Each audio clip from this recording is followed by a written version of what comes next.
In the early hours of this icy London morning, I remind myself of a quote from the poet Shelley, a line from Peter Bell III, written in 1819. The quote, "Sometimes the devil is a gentleman." I recall the tales heard so often as a child, the many books written on the subject. Perhaps the most notorious unknown killer in history, certainly one of the most thorough. He stalked women in the dark, only certain types of women.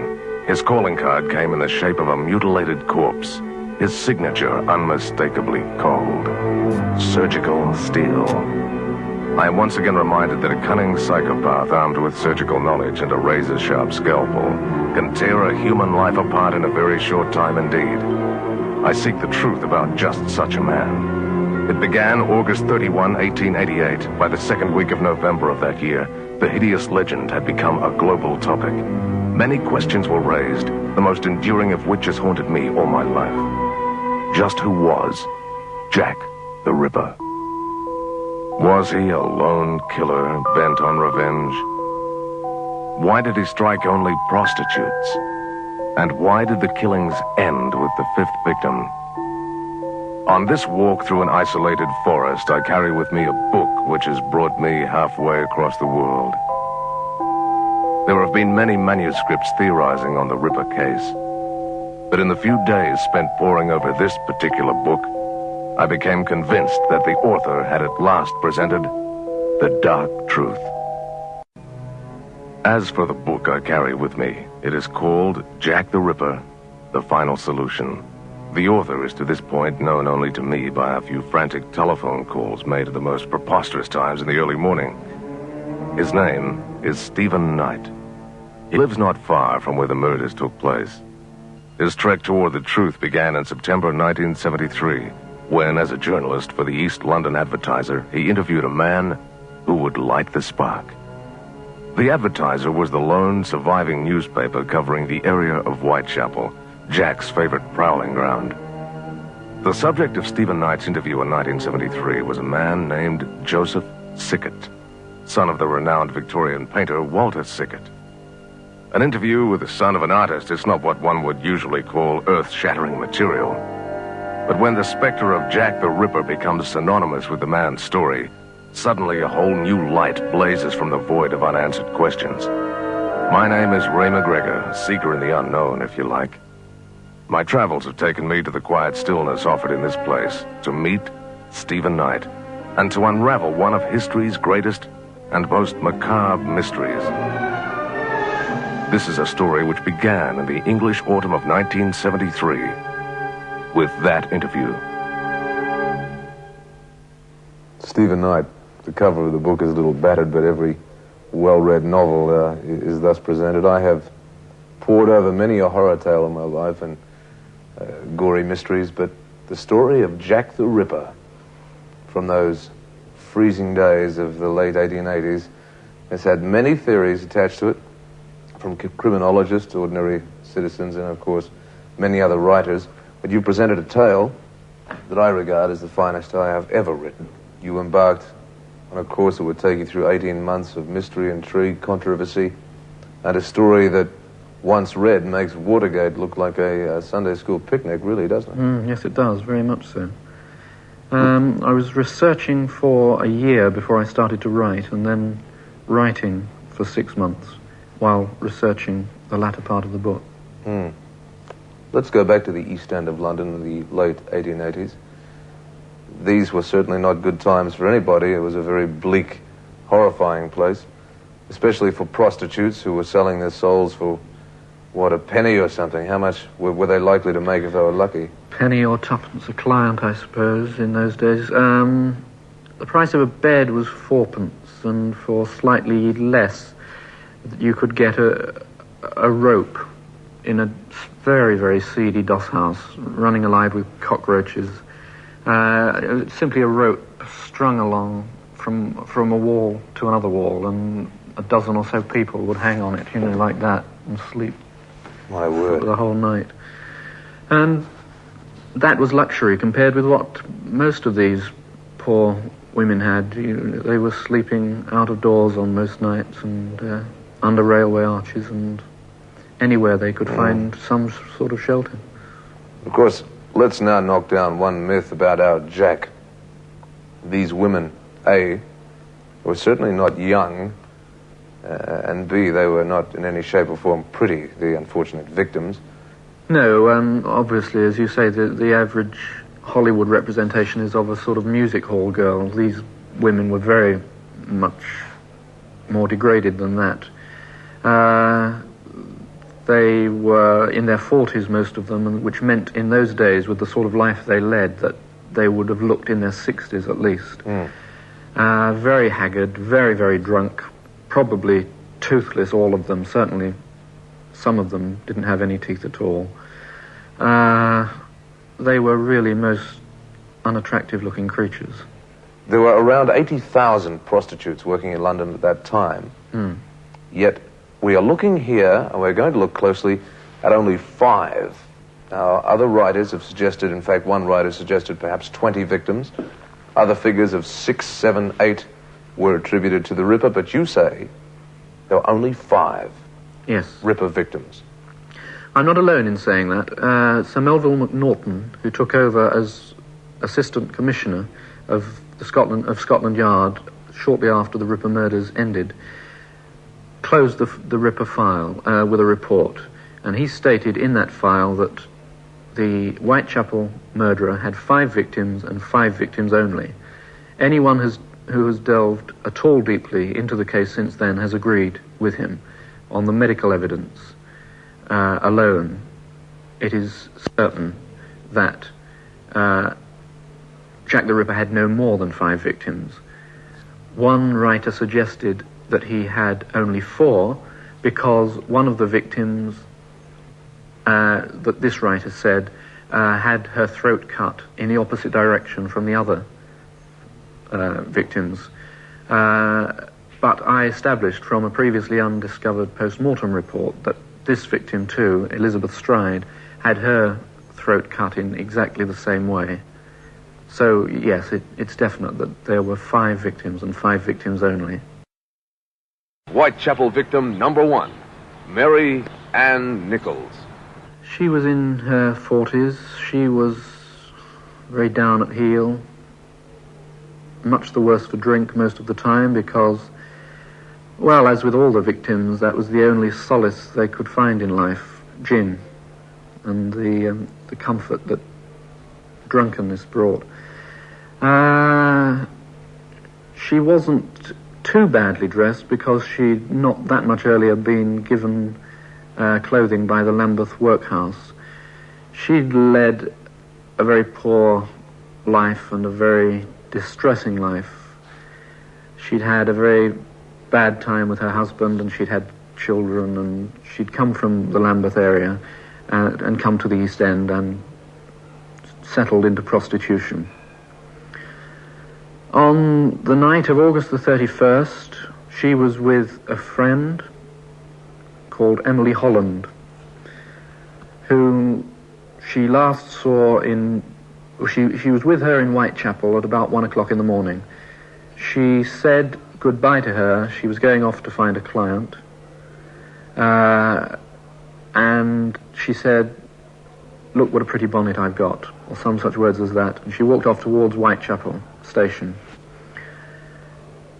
A few hours later, she was discovered in a doorway in Bucks Row, on the pavement, ritually laid out. Stephen, the words ritually laid out, they become more and more important as this story unfolds, correct? Right, yes. Let's look at the victims. We've just talked of Mary Nichols. Let's talk of her frightening injuries. It wasn't just a sweet killing. I mean, this woman was the first of 5 to be totally slaughtered. If we could look at a word, that would be it, wouldn't it? Yes, I mean, that's totally slaughtered in the sense that we're talking, in the context of the Ripper killing, suggests she was totally cut to pieces, which wasn't true. She was laid out, and her intestines were sort of cut out, and there was general mutilation in the genital area. Her throat was cut from left to right. More detail than that we don't know, because the newspapers didn't go into any more detail, and the police and medical reports haven't survived. But it certainly was a very horrifying murder, but not nearly as horrifying as those which were to follow. At 6:10 in the morning of September 8, 1888, Inspector Joseph Chandler, on duty at the Commercial Street Police Station, was informed there had been another Whitechapel murder. This time, once again, a prostitute in her mid-40s, Anne Siffy, otherwise known as Annie Chapman. She again was laid out. At her feet were laid out several trinkets. There were two brass rings, laid side by side, and two mint-condition brass farthings, laid edge to edge. And she was even more mutilated, far more appalling injuries than Mary Nichols. Her entrails were completely cut out of her, and her intestines were thrown over her shoulder. Her throat was cut so deeply that her head was almost severed from her body.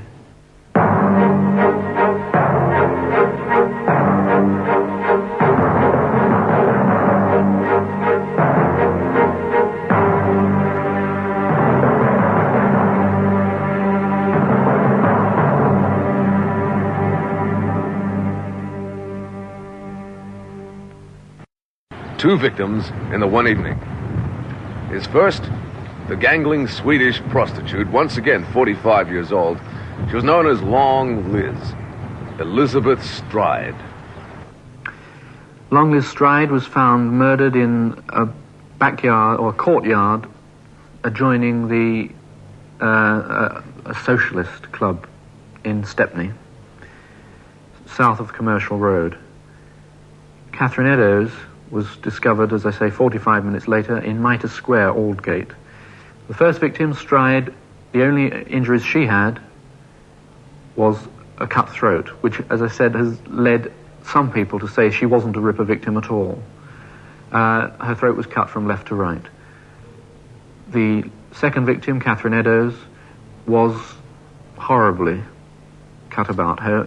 Not only was her body cut about in the manner of Nichols and Chapman, and her entrails thrown over the shoulder again, but she was stabbed about the face, cut very deliberately on the cheeks, and her eyelids were slit.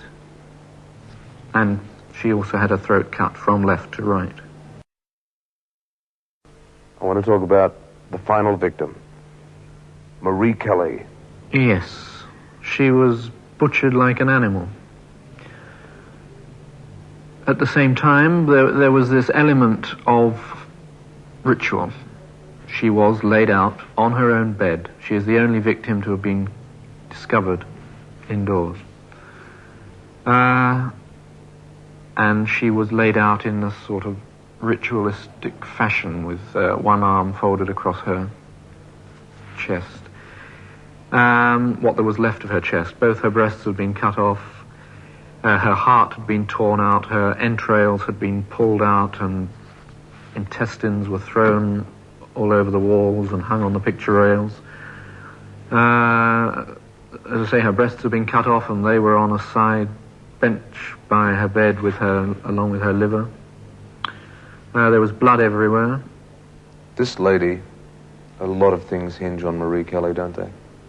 Everything really hinges on Marie Kelly, or her conduct. An old nun who was interviewed in 1973, she then lived at Providence Row Women's Refuge, which was only 2 or 3 minutes from where Mary Kelly had lived and died, remembered an elderly nun in 1915 saying, and this elderly nun had been around at the time the killings had taken place, saying to her, if it had not been for Mary Kelly, or Marie Kelly, none of the women would have been murdered. In other words, there would have been no Jack the Ripper. And as I say, so Mary Kelly's story and what led up to the events of autumn 1888 are crucial to the whole affair. Jack the Ripper is a misnomer. And that is true because Jack the Ripper was not one man, but three, all working together for a specific purpose. Let's go one step past that and look at these 5 prostitutes and say that in an area the size of London, out of 80,000, they were all from roughly one pretty small area, and in fact they could have had more connections than being common victims. Absolutely. Once again, this is a point which has never been brought out before. Nobody has researched the case deeply enough to have discovered this central point. Out of all the prostitutes in London, 80,000, Jack the Ripper killed 5. And all these people representing the killings as random maniac killings just do not consider that these women all knew each other. 2 of them lived in the same house. They all, three of them lived in the same street, and all of them rubbed shoulders daily in the same pub. Amazing. Which is 20 yards from where Mary Kelly was killed. Now, if we get back to what that nun said, if it had not been for Marie Kelly, none of these murders would have happened. Let us now look at why this lady becomes so important. Was she a witness to something? Did she know too much? To answer that, I have to take you from the East End back several years to the West End of London. Right. And back to Walter Sickert.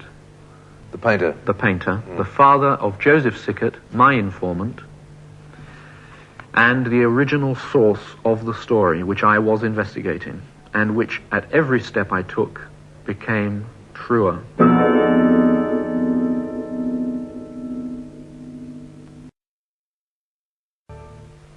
We now find ourselves in 1884 in Cleveland Street in West London. Sickert's studio was in Cleveland Street, and just opposite the studio was a sweet shop, confectionery shop, in which there worked a girl called Annie Elizabeth Crook. She was a poor country girl and a Catholic. Sickert's antecedents were quite impressive. His father and his grandfather had been painters to the Royal Court of Denmark, and he knew both Princess Alexandra, who was Danish, and her husband, Edward the Prince of Wales, later King Edward VII, well. He was approached by Alexandra in the early 80s to take her son, Prince Eddie, under his wing, because Eddie was becoming stifled at court. He was mixing only in the very narrow circles of the court. He was having no outside experience at all, and she was very worried about his personal development. And she wanted him to see the world of art, to just see a wider life, and more of his future subjects, because had Eddie lived, he would have become king in 1910. And Sickert readily agreed. He was always ready to ingratiate himself with the powerful. For obvious reasons, he didn't have all that much money, and he wanted to get on himself. So Prince Eddie, who was Queen Victoria's grandson, of course, began to pay secret visits to Sickert in the guise of his younger brother, Albert Sickert. And so here we have them in those early years of that decade, getting on together very well. Sickert goes out with Prince Eddie to the pub, and Eddie sees all sorts of things that he would otherwise not have done. All right, Stephen. Prince Albert Victor Christian Edward, future King of England, and the great artist Walter Sickert, the prince now with his newfound alias, able to enjoy the part-time life of a commoner. So what were they getting up to? Was it out dropping a few pints of ale, or were they a wenching, or what were the typical activities that Sickert and Eddie were getting into? Well, both of those things. And Eddie took a few brief painting lessons from Sickert and met all Sickert's friends, who were a motley bunch, and was generally enjoying himself. Sickert knew a girl who worked in the shop opposite, Annie Elizabeth Crook, as I said. And Sickert was very fond of this girl, and he introduced the pair, Eddie and Annie. Eddie was struck by a certain similarity, this girl, to his mother, and he got on very well with her, and eventually he fell in love with her and she with him. And they were secretly married. He couldn't officially marry her. Uh-huh. She was a Catholic for a start. Oh, yes.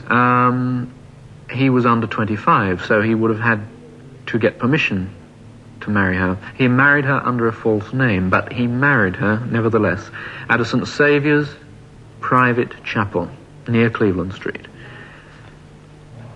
Then, in 1885, Annie bore Eddie a child, a daughter,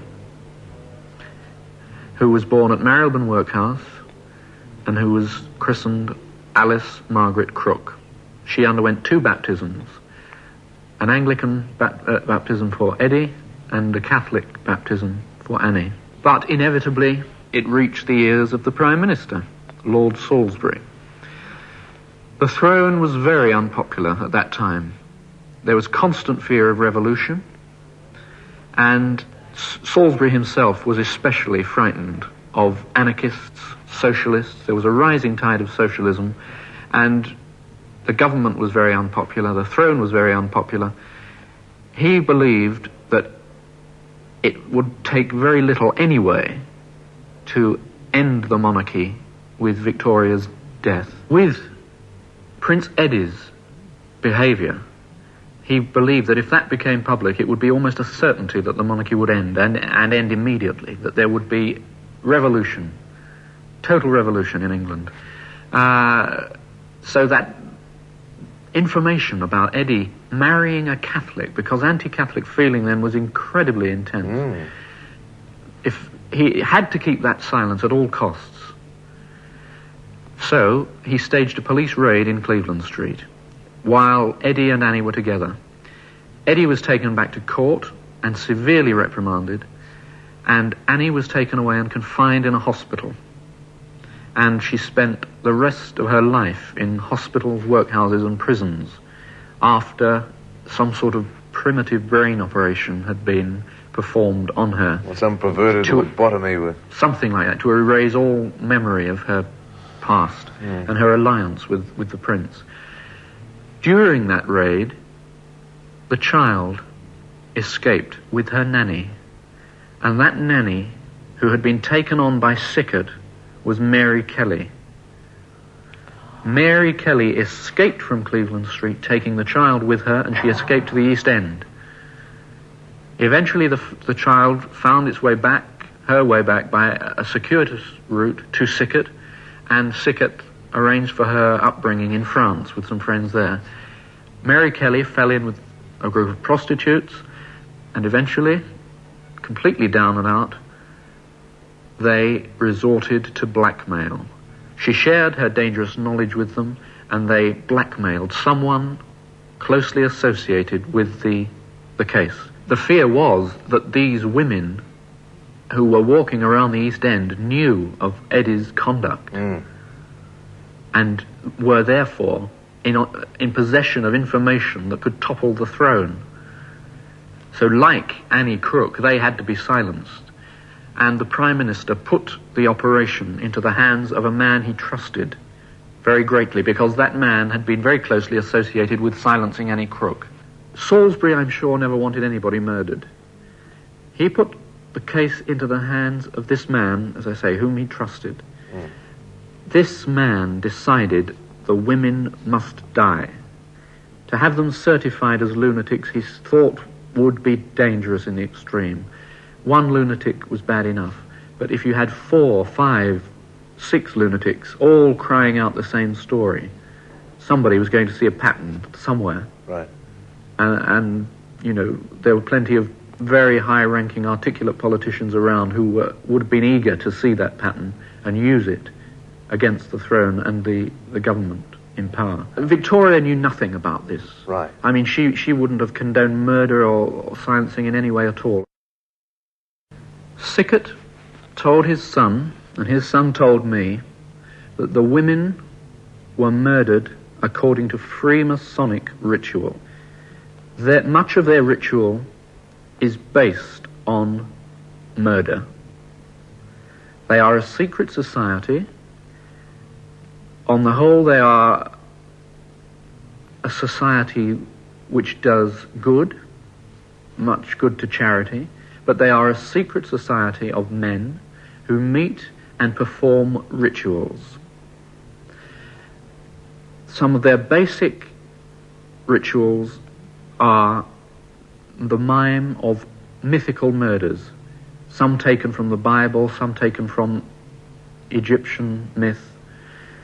And these murders are the cutting, or let's take one example. The sign of the entered apprentice, the lowest rank of Freemasonry, is the cutting of the throat from left to right.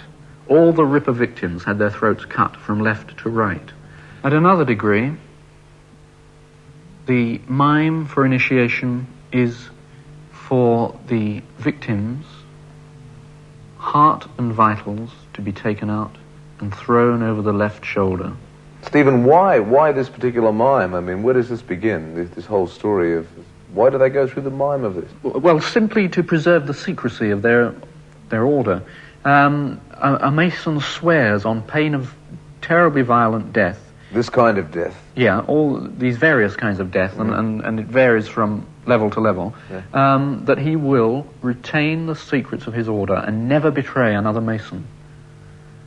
When you've reached a certain level in Masonry, you swear never to betray another Mason, whatever he is engaged in, whether it be right or wrong. That covers murder, the lot.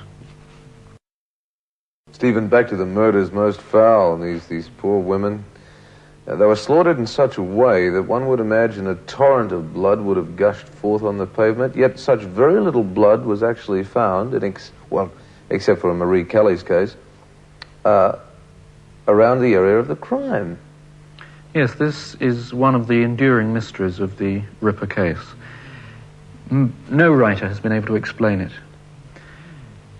There was so little blood found at one of the murders, for instance, Annie Chapman's, that the doctor who attended suggested it would have filled 1 or 2 wine glasses at most. And yet she had had her head severed from her body almost.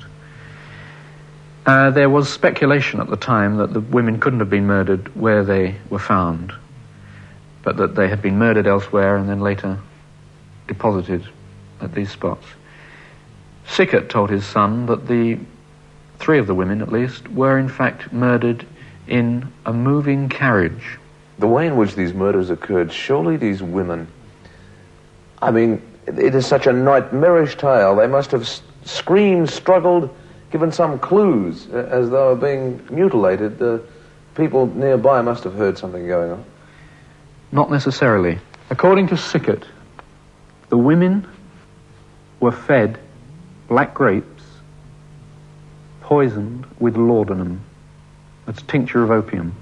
And that induced unconsciousness and death before any mutilations were carried out.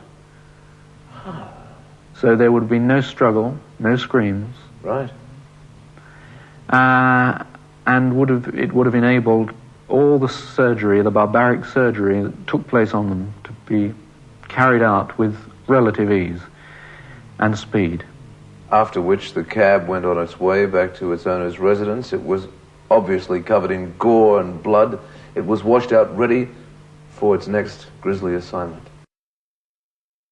Very few mass murderers ever give up without giving a clue or two, and there were many letters supposedly written by the Ripper to Scotland Yard, but you say there's only one genuine Ripper letter. Yes, I do. There are hundreds of letters purportedly sent by the Ripper still in the Scotland Yard file. And I've seen them and I've read them all. And many books base their cases on any selection of these letters which the writer chooses to make, any selection which fits his case. One book in particular is based entirely on these letters. And to believe that these letters are all genuine would be to believe that the Ripper spent all his time writing and that he had a vast knowledge of languages and went to places as far away as Barcelona and Venezuela to post his mad messages. It's all ludicrous. They were from hoaxes, all the letters but one. And that letter came accompanied by half a human kidney. Half a kidney? Half a kidney, which has been established as near as it's possible to establish anything, that it was Catherine Eddowes' kidney. The letter and the kidney were sent to Mr. George Lusk. He was chairman of the Whitechapel Vigilance Committee, set up to patrol the streets at night to protect citizens. I'll read you the letter. From hell. Mr. Lusk, Sir, I send you half the kidney I took from one woman, preserved it for you. T'other piece I fried and ate, it was very nice. I may send you the bloody knife that took it out if you only wait a while longer. Signed, Catch me when you can, Mr. Lusk. Jack the Ripper was not one man, but three. Are we looking at three actual Rippers, three people who had knives and scalpels in their hands and did the cutting, or are we talking about one specialist and two accomplices? We're talking about two killers and one accomplice. Interesting. To what extent the one accomplice participated, I've not been able to discover. It's not possible ever to discover that. So let us talk about the one accomplice. I want to know who this is. I want to know about this man. Well, there were three men. There were no women involved in this. Oh, no, there were three men. Before I name any names, why don't I take you to where the Chief Ripper is today? It's a bleak place, Stephen, here. Yes, like a Bronte novel, isn't it? Oh, my word. Cold enough. But this is the graveyard of Thorpe Soken in Essex. And here lies Jack the Ripper. This grave? That's it. William Whiffy Gull. That's him. The man in charge of the Ripper operation. And the man who committed 4 of the 5 murders. So the man out of everyone's bad dreams, the one you imagine had the cloak, the guy who held the scalpels and did all the frenzied cutting, this is the man. That's it. Yes. He was put in charge of it by Lord Salisbury. He'd already committed Annie Elizabeth Crook to an asylum. So he was, as I say, he was already involved, and they wanted somebody to silence the other women who successfully. He was a high-ranking Freemason, and then something strange happened. He was an incredibly bizarre man. He was of a very strange turn of mind. He decided that it would be just so dangerous to commit the other women that they had to be killed. And so that's how he went about it. He had them hunted down by his two accomplices, his two helpers, and he killed them in a Masonic way. So a man of supremely high medical standing, the man who did the cutting, the Chief Ripper, lies there. Yes. Physician in ordinary to Queen Victoria. Jack the Ripper. Sickert said that the man who drove the hansom cab was John Netley. He was the man who had previously ferried Prince Eddie to and from between Sickert's studio and the palace. So he was already involved. Yes. Whether or not he was a Mason is in doubt. Sickert didn't know. But he certainly wanted to get in with powerful people and would do anything to be able to, give himself a step up on the ladder. Right. So he was recruited to drive the death carriage of William Gull, and he also laid the bodies out in the Masonic way. He also helped track down the women. He tracked down Mary Kelly, said Sickert, with the aid of a painting of her.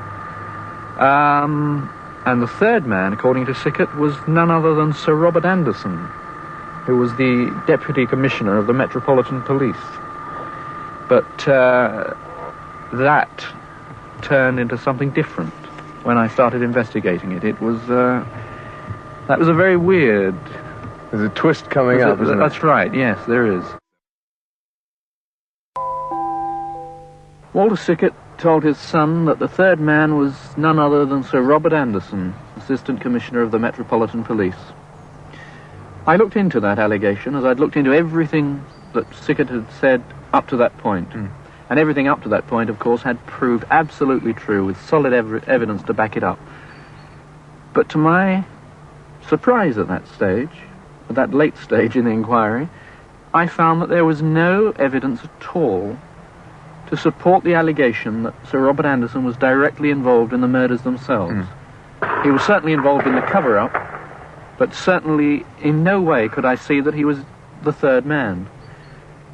And then I realized that the evidence had been staring me in the face all along. The third man was Walter Sickert. He was forced into it virtually by Gull and Salisbury and all the rest of the Masons. Yes. Because he had been involved from the beginning. He knew Mary Kelly, he knew Annie Crook, and he could lead them to Mary Kelly. Who else had painted that picture which Netley had used to question people in the East End? And there is, in fact, extant a picture called Blackmail, which very closely resembles a picture of Mary Kelly in the newspapers of the day. Walter Sickert, in old age, came to think he was Jack the Ripper after a stroke. He used to roam the East End of London, dressed in clothes like the Ripper. My word, really? Yes, absolutely. He told his son that he painted the truth about the Ripper killings into his paintings. What clue, painting by painting? That in certain of his paintings there were clues as to the truth of the Ripper killings. Yes. He painted, for instance, a series of murders called a series of pictures called the Camden Town Murders, which he said were based on the Mary Kelly murder. There is a picture of himself, the artist, in his studio, and in front of him in that picture is this bust. But it isn't really a bust. You can see it's a human torso, and a piece of the intestine snakes from the abdomen over the shoulder. The shoulder, eh? One of the pictures, La Hollandaise, it's a woman on a bed, and it very closely resembles the picture of Mary Kelly after she'd been mutilated. The face looks like an animal's face. The man who did the cutting, the Chief Ripper, lies there. Yes. Physician in ordinary to Queen Victoria. Jack the Ripper. Mr. Lusk, sir, I send you half the kidney I took from one woman, preserved it for you. T'other piece I fried and ate. It was very nice. I may send you the bloody knife that took it out if you only wait a while longer. Signed, catch me when you can, Mr. Lusk.